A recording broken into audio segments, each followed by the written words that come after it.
Bueno, muy bien, ya nos metemos en la primera de las entrevistas que tenemos programadas esta mañana. Como les decíamos antes de la pausa, el Centro de Estudios de la Realidad Económica y Social, CERES, creó propuestas para la reforma del sistema de seguridad social.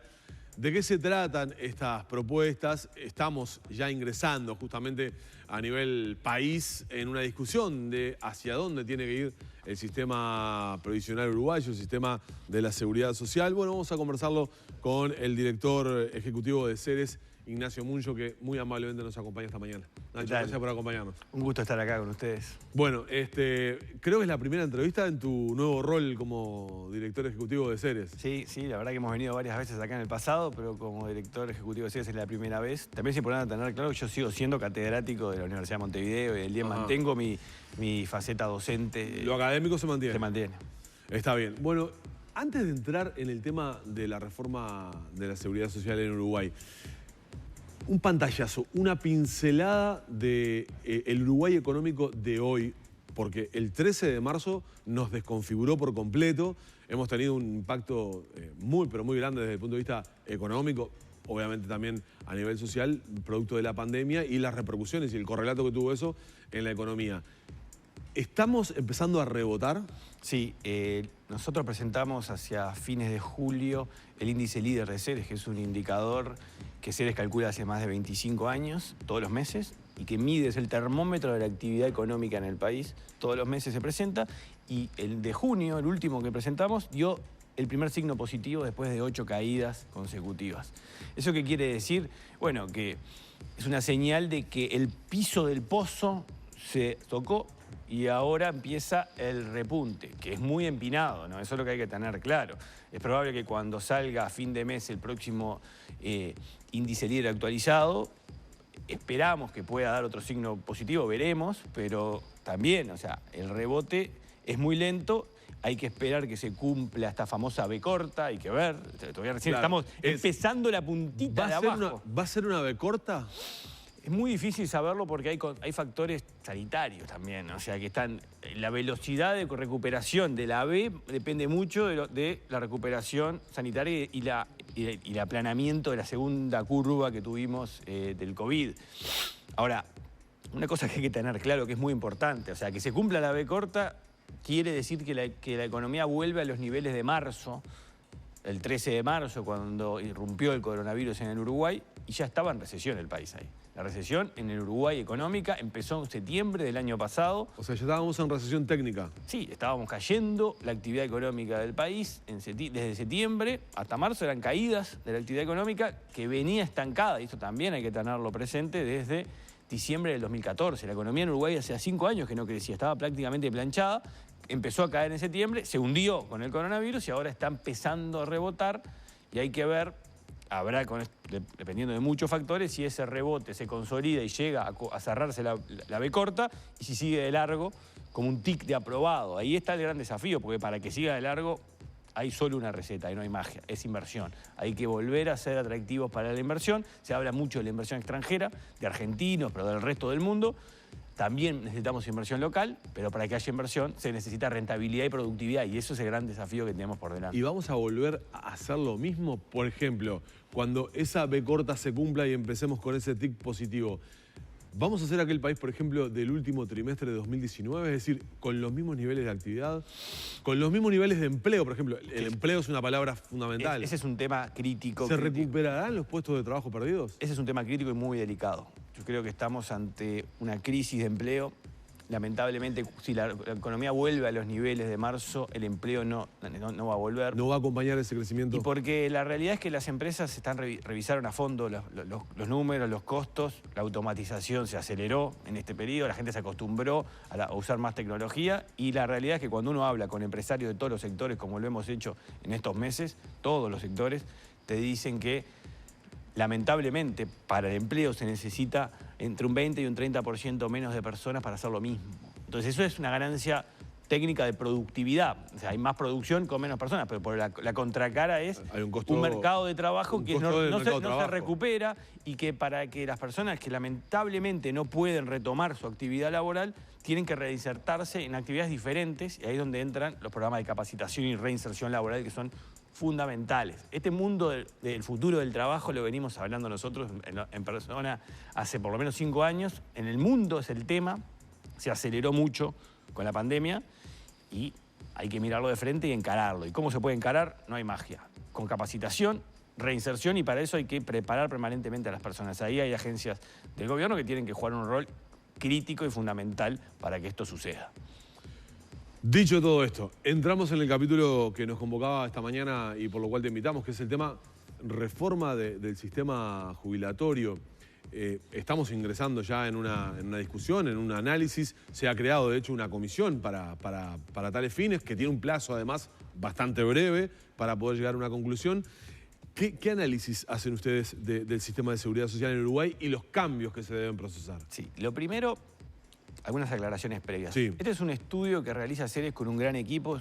Ya somos 15 personas que estamos trabajando en Ceres para realizar este tipo de aportes. Pues estos simplemente son insumos para un debate que se inicia en el Uruguay ahora formalmente con una comisión convocada por la Ley de Urgente Consideración, que va a tener 90 días para dar un diagnóstico y 90 días para dar reformas.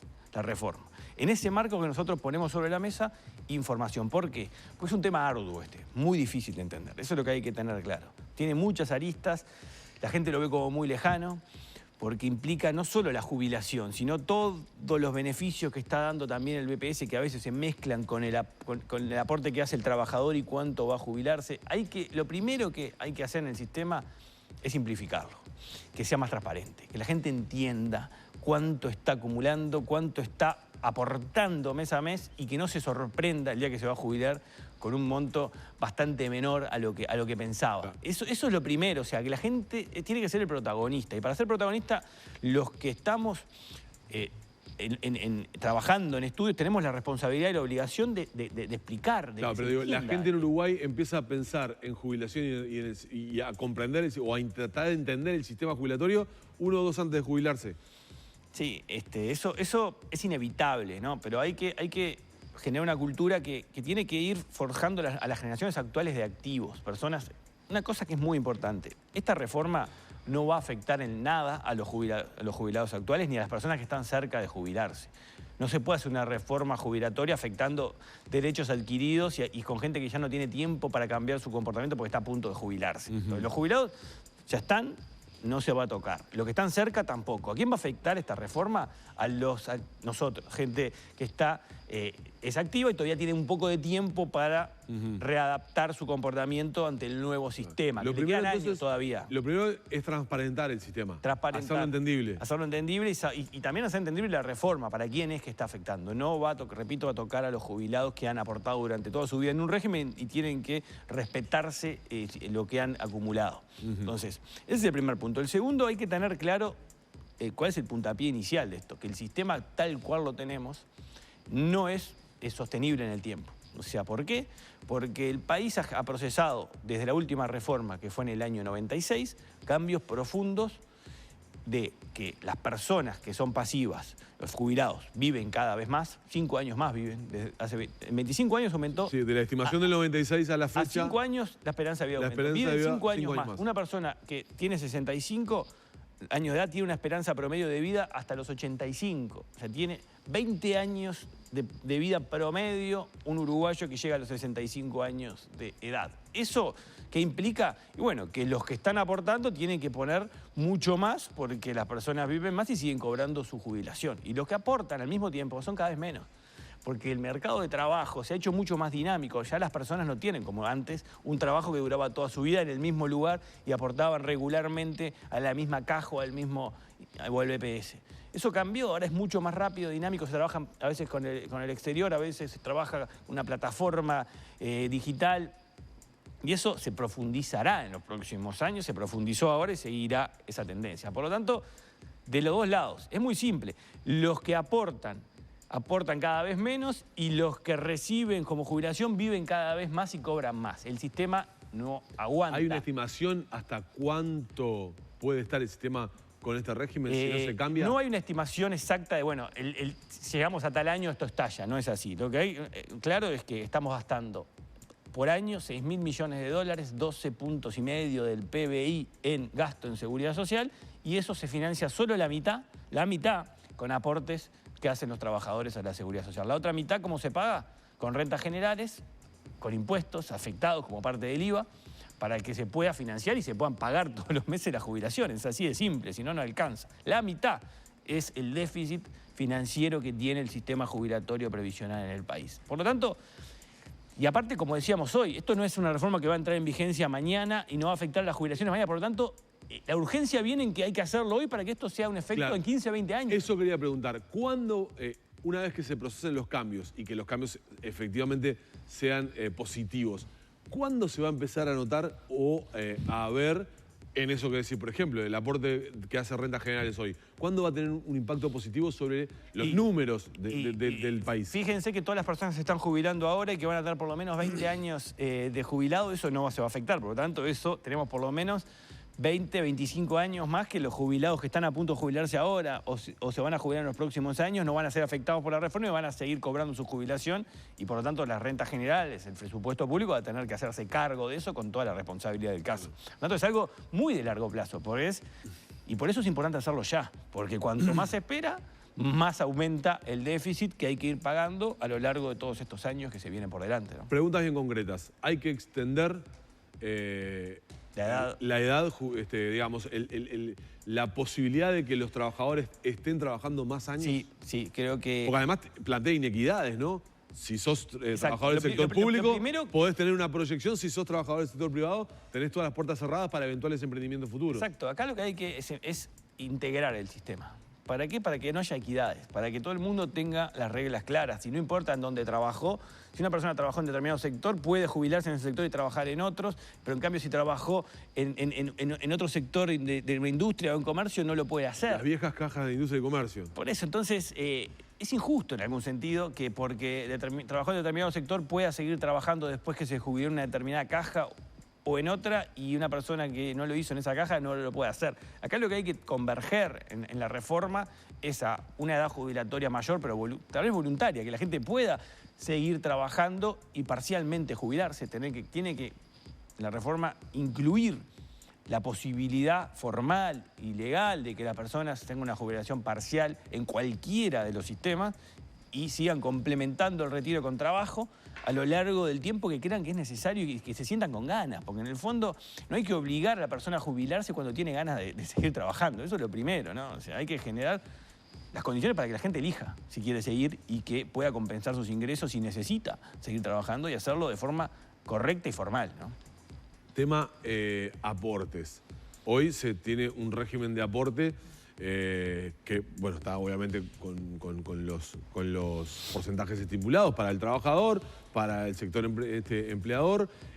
¿Eso hay que reverlo, hay que revisarlo? El tema aportes es delicado porque Uruguay ya se encuentra a nivel de trabajadores, las tasas que uno paga para la seguridad social todos los meses, en niveles elevados a nivel mundial. O sea, ahí creo que no hay mucho margen para aumentar. Lo mismo por el lado de los aportes patronales que hacen las empresas. Dada la carga tributaria general que hoy cae sobre el sector productivo, sería muy negativo aumentar los aportes patronales, porque aparte está aumentando el costo de contratación de trabajadores. Recién hablábamos del desafío y crisis que va a haber en el empleo. Todavía aumentar el costo a las empresas para contratar trabajadores sería ir totalmente a contramano de lo que se necesita. Por lo tanto, no veo la posibilidad de que aumentando los aportes se reduzca este déficit financiero que tiene el sistema. Veo más generando mecanismos de complementariedad entre el ahorro que uno va haciendo a lo largo de su vida obligatorio, de retenciones que se hacen, con un ahorro voluntario que se puede hacer mejorando los incentivos para que así sean. Por ejemplo, existe de hace mucho tiempo que las personas puedan en las AFAP aportar voluntariamente un monto además del obligatorio. Y ese monto se acumula y va generando una renta que se cobra al momento del retiro de la persona. Bueno, ¿por qué no lo hace la gente? Casi no se usa. Prácticamente es nulo el aporte previsional voluntario, que se llama así. Bueno, primero porque no hay incentivos fiscales para que eso. Por ejemplo, si la persona que va a hacer ese ahorro voluntario tuviera un descuento, por ejemplo, del IRPF o de algún tipo de impuesto de ese monto que ahorra, queriendo incentivar por parte del gobierno que ahorre para su retiro, sería mucho más grande. Si esa persona pudiera retirar ese ahorro de forma voluntaria en algún momento porque quiere comprar una vivienda, por ejemplo, sería también más fácil. Hay que generar los mecanismos para que sea atractivo el ahorro. En vez de ir y depositar o guardar abajo del colchón, ponerlo en un fondo que uno lo va a cobrar cuando se jubile. Es de mercado, es de mercado, estamos de acuerdo que, no hay cultura de ese mercado, pero la realidad es que los países que tienen mejores regímenes, que son los Países Bajos, los nórdicos, tienen una combinación de reparto, BPS, con instrumentos de mercado que funcionan e incentivan el ahorro voluntario. Acabas de ingresar en un capítulo que te iba a preguntar. ¿Cuál es el rol que ustedes ven sobre las AFAP en esta reforma que comenzamos a discutir? Las AFAP primero, las AFAP deben continuar según la mirada de ustedes. Las AFAP han tenido un rol muy importante en la sostenibilidad del sistema y tienen que fortalecerse en el sentido de generar en el mercado las condiciones para que haya una competencia sana. Hay 4 AFAP que compiten, debe mejorarse la información a las personas, porque las personas cuando eligen una AFAP, o muchas veces ni siquiera lo eligen, se les asigna de oficio, porque la persona que no elige obligatoriamente se le asigna una. La gente no entiende nada cuando le llega el estado de cuenta, es inentendible, es chino antiguo, para cualquier persona normal no lo puede entender. Entonces ahí es clave también que se dé una información más transparente y clara, porque en el fondo la persona solo se va a involucrar si lo entiende. Hoy es imposible entenderlo, esa es la verdad, imposible para cualquier persona. ¿Tendría que haber más AFAP? ¿O más fondos previsionales que estimulen esta competencia? Tendría por ejemplo, que haber... que se invierta más, sí. abrir la posibilidad de apertura que hacen los fondos previsionales. Sí, debería haber todos esos mecanismos que generan competencia. Lo que hay que tener claro es que al que beneficia es al afiliado, al trabajador, porque se le bajan los costos de comisiones, se le mejora la rentabilidad. No es magia, si hay competencia, obviamente compiten entre sí distintos jugadores y el que te termina beneficiando somos los trabajadores. Y eso también es importante a la hora de cuando termina la AFAP, porque a veces pasa desapercibido, pero cuando la gente termina de ahorrar en una AFAP, ese monto va al Banco de Seguro del Estado. Cuando la persona se jubila, se termina la relación con la AFAP, tengámoslo claro, ¿no? La persona ahorra mientras trabaja con la AFAP. Claro. El día que se jubila, la AFAP le entrega el monto que acumuló una persona al Banco de Seguro del Estado, y el Banco de Seguro del Estado es el que le paga la jubilación a la persona que ahorró en la AFAP. Ahí también hay un problema, porque esa entrega es toda al Banco de Seguros. No hay aseguradoras privadas que estén en ese mercado. Y no porque esté bloqueado de forma normativa. Es que no ven atractivo el negocio. Porque no ven atractivo el negocio. ¿Por qué no lo ven atractivo el negocio? Bueno, porque no hay instrumentos financieros como para colocar esa plata. Porque recuerden que cuando se le entrega todo lo que acumuló una persona, vos acumulaste 100 durante los aportes que hiciste. Esos 100 lo agarra el Banco de Seguros y ¿qué hace? Bueno, voy a comprar un instrumento financiero para colocar estos 100 y que yo te pueda pagar todos los meses un monto hasta que te mueras. O sea, por lo largo de toda tu vida, desde que te jubilaste hasta el fin, el Banco de Seguros o el que entre en ese mercado te tiene que comprometer a pagarlo por más que viva 150 años, 100 años, lo que sea, ¿no? Entonces ahí es donde aparece el riesgo del negocio, del que se mete en ese negocio. No ha sido atractivo hasta el momento. ¿Y cómo? Claro, para alguien que no sea el Banco de Seguros, pero en otros países del mundo lo es y es muy competitivo. Por lo tanto. ¿Y cómo hacerlo? ¿Cómo volverlo atractivo? Porque si fuera atractivo, seguramente no solamente el Banco de Seguros estaría arriba de la mesa pagando o tomando ese dinero para administrarlo. Por supuesto, si fuera atractivo ya estarían, hoy no lo es. Hay que generar las condiciones para que lo sea, con instrumentos que se desarrollen, bonos específicos para ese mercado. Hoy no existen en Uruguay, y aparte que no existan en Uruguay. Es malo porque ¿qué se termina haciendo? Forzando a colocar ese dinero tal vez en el exterior. Uruguay puede generar instrumentos internos para que no solo... Porque acá está lo lindo de esto, que el sistema jubilatorio al mismo tiempo es un instrumento productivo. Si se los coloca de forma correcta, este monto que ahorra la gente, en inversiones locales que están bien estructuradas y bien armadas, también genera actividad económica presente. No es que guardamos la plata en una caja fuerte y se abre el día que se jubila. Esa plata se usa. ¿En qué? En proyectos de inversión, de mediano y largo plazo, en infraestructura, en lo que sea. Cuanto más se desarrolle este vínculo entre el ahorro que hacen las personas durante su vida activa y que van a cobrar después, pero mientras tanto se pueda generar inversión productiva asociada a ese financiamiento, se mejora el desarrollo del país. Ese es el círculo, yo diría, virtuoso en el que hay que progresar. Hay algunas bases, estamos ante una oportunidad única. estamos a discutir a partir de los próximos días, cuando se constituya la comisión de expertos. ¿No es poco el tiempo para discutir 90 esto? días. Hay 90 días para el diagnóstico, Sí. que es bastante claro el diagnóstico, ¿no? Desde el año 2017 el Frente Amplio en la rendición de cuentas presentó un diagnóstico claro del déficit, está hablando de que es necesaria una reforma. Todo el gobierno actual, los 5 partidos, tienen establecido en sus programas la necesidad. Hay un consenso inédito de todos los partidos que son conscientes de que esto no se puede patear más para adelante.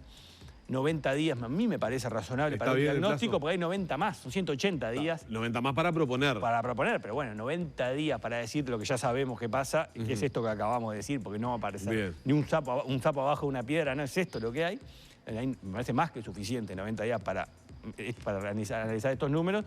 Lo que sí me parece que es más complejo es la solución, ¿no? El diagnóstico vamos a estar todos de acuerdo. El problema es que a la hora de buscar una solución en la reforma van a haber ahí sí un debate abierto entre personas que confían más o menos en el mercado, más o menos en el Estado a la hora de diseñar este nuevo sistema. Porque al fin y al cabo ahí se va a jugar mucho. Cuánto más se mete el Estado en esto y cuánto más dejamos al sector privado participar activamente en competencia en los distintos segmentos de mercado que afectan todo este mundo previsional y de seguridad social.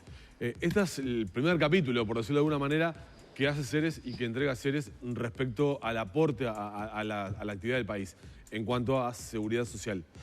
¿Qué es lo próximo? ¿En qué están trabajando? Nosotros nos comprometimos públicamente que a partir de este mes vamos a salir todos los meses con un tema relevante para el país, con un producto que se llama Ceres Analiza, que fue de seguridad social. Este es el capítulo 1, por decirlo. Va a ser sobre pobreza. Y tenemos un tema sumamente delicado que hoy está apareciendo con mucha fuerza en el país. Vamos a analizar, y el título va a ser la delgada línea de la pobreza. Vamos a analizar realmente cómo se mide y por qué es tan vulnerable la población que a veces no es medida como pobre, pero que está muy cerca. Ese va a ser el aporte para poner números básicamente sobre la mesa en una discusión profunda que estamos teniendo, asociado, por ejemplo, a las ollas populares, a las canastas que se están repartiendo por distintos lugares del país y que tanto nos afecta y nos preocupa a todos los uruguayos. Y después vendrá temas de educación, de inflación.